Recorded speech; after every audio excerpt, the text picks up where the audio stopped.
मैं तो नई हूं, जनता की प्रतिनिधि हूं, कलाकार तो नहीं हूं।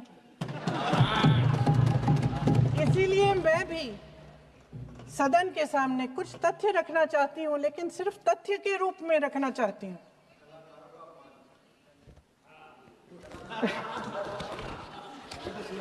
मैं उदाहरण दूं, उदाहरण दे देती हूँ। सर मांग रहे हैं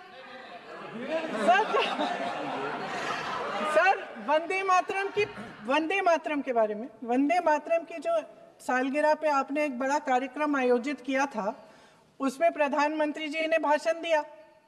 उसमें उन्होंने कहा कि 1896 में पहली बार गुरुदेव रविंद्रनाथ टैगोर ने ये गीत एक अधिवेशन में गाया। उन्होंने ये नहीं बताया कि कौन सा अधिवेशन था। महासभा, हिंदू महासभा का अधिवेशन था, आरएसएस का अधिवेशन था। किस बात से कतरा रहे थे कि ये कांग्रेस का अधिवेशन था। और उदाहरण दूं कि मैं अपना भाषण जारी रखूं।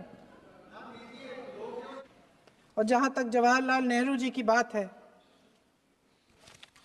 जितनी देर हमारे प्रधानमंत्री, देश के प्रधानमंत्री रहे हैं, 12 साल हो गए हैं, लगभग उतने ही सालों के लिए जवाहरलाल नेहरू जी जेल में रहे।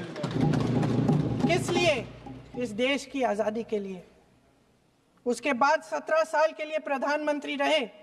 आप बड़ी आलोचना करते हैं इनकी, लेकिन अगर इन्होंने इसरो नहीं बनाया होता तो आज आपका मंगलयान नहीं होता। अगर DRDO नहीं बनाया होता तो तेजस नहीं बनता।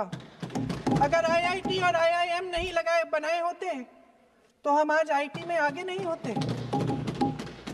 अगर एम्स नहीं बनाया होता तो हम कोरोना की जब बड़ी चुनौती का सामना कैसे करते? हाँ,